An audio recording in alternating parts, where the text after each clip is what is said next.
रायपुर नाम के शहर में धनीराम नाम का एक धनवान व्यक्ति अपनी पत्नी सुनीता के साथ रहता था। सुनीता बड़ी सुशील स्वभाव की थी। वह अपने पति की सेवा बहुत अच्छी प्रकार से करती थी और भगवान की भी बहुत बड़ी भक्त थी। एक दिन धनीराम ने अपनी पत्नी से कहा, सुनीता, तुम भगवान की इतनी बड़ी भक्त हो, स्वभाव की भी बहुत अच्छी हो, मगर भगवान ने हमें सब कुछ दिया मगर हमें कोई संतान नहीं दी। न जाने हमने किसका दिल दुखाया था जो हमें यह सजा मिल रही है। अरे आप निराश क्यों होते हो? भगवान सभी की सुनते हैं। शायद हमारे नसीब में अभी कोई संतान का सुख न हो। भगवान हमें समय आने पर ये सुख भी दे देंगे, मुझे पूरा विश्वास है। अरे हाँ, याद आया, मैं तुम्हें एक बात कहना भूल गई। शारदा जो चेचेरी बहन है, उसके बेटे की शादी में जाना है। फिर एक दिन दोनों शारदा के बेटे की शादी के लिए निकल पड़ते हैं। स्टेशन पर धनीराम के पास एक बच्चा आकर कहता है, साहब, मैंने 2 दिनों से कुछ नहीं खाया, मुझे कुछ खाने को दे दो। अरे तुम्हारा नाम क्या है? तुम भीख क्यों मांगते हो? तुम्हारे माता पिता कहाँ हैं? वो तुम्हारा ध्यान नहीं रखते क्या? मेरा नाम श्यामू है। मेरा कोई भी नहीं है। जब मैं छोटा था तब मेरे माँ बाप मुझे यहीं स्टेशन पर छोड़कर चले गए थे। यह तो बहुत दुख की बात है। क्या तुम स्टेशन पर ही रहते हो? हाँ, मैं रात दिन यहीं रहता हूँ।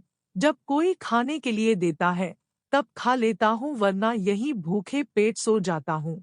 धनीराम कुछ सोचकर कहता है, मेरे साथ चलोगे? मैं तुम्हें काम दूंगा, वो करोगे तो पैसे भी दूंगा। फिर श्यामू हाँ कहता है और धनीराम उसे अपने साथ घर ले आता है और कहता है, यह तुम्हारा कमरा है, आज से तुम यहीं रहोगे। श्यामू यह सोचता है कि आज तक इतना प्यार किसी ने नहीं दिया। मैं अपनी जिंदगी में कभी भी सेठ और सेठानी जी को कोई तकलीफ नहीं होने दूंगा। अब श्यामू सुनीता के साथ सारे काम में हाथ बटाने लगता है। बाजार से सब्जी लाना, घर के सभी काम करना। एक दिन सुनीता धनीराम से कहती है, सुनो, यह लड़का बहुत अच्छा है, मेरी पूरी मदद करता है। मेरे दिल में एक बात है, क्यों न श्यामू को हम गोद ले ले। सुनीता, तुम बोल तो सही रही हो, मैं भी काफी दिन से यही सोच रहा हूँ। वैसे भी हमारी कोई संतान नहीं है, ये आगे चलकर हमारा सहारा बन सकता है। फिर धनीराम और सुनीता ने श्यामू को गोद ले लिया। श्यामू अब स्कूल भी जाने लगा और मन लगाकर पढ़ने लगा। यह देखकर धनीराम और सुनीता बहुत खुश रहने लगे। कुछ समय बीता, भगवान ने सुनीता को एक पुत्र और एक पुत्री का सौभाग्य दिया। श्यामू दोनों बच्चों का पूरा ख्याल रखता, दोनों को सुबह तैयार करके स्कूल ले जाता, फिर घर के काम में सुनीता की मदद करता। सुनीता, श्यामू के पाव हमारे घर में बहुत शुभ है। अब देखो, भगवान ने हमें 2 बच्चे दे दिए हैं, मगर एक बात का ध्यान रखना, श्यामू को किसी बात का कष्ट न हो, उसे ऐसा न लगे कि अब तो इन लोगों के बच्चे हो गए हैं तो मेरा क्या काम। आप बिल्कुल भी चिंता न करें, श्यामू हमारा पहला बेटा है, फिर बाद में ये दोनों बच्चे हैं। इसी तरह दिन निकलते रहे। अब तीनों बच्चे भी बड़े होने लगे। श्यामू ने धनीराम के साथ मिलकर उनका कारोबार संभाल लिया और दोनों छोटे भाई बहन कॉलेज जाने लगे।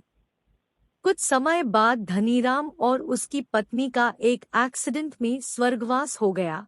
अब सारी जिम्मेवारी श्यामू पर आ गई। अब लोग बातें करने लगे कि श्यामू सारी जायदाद अपने पास रखकर छोटे भाई बहन को कुछ नहीं देगा।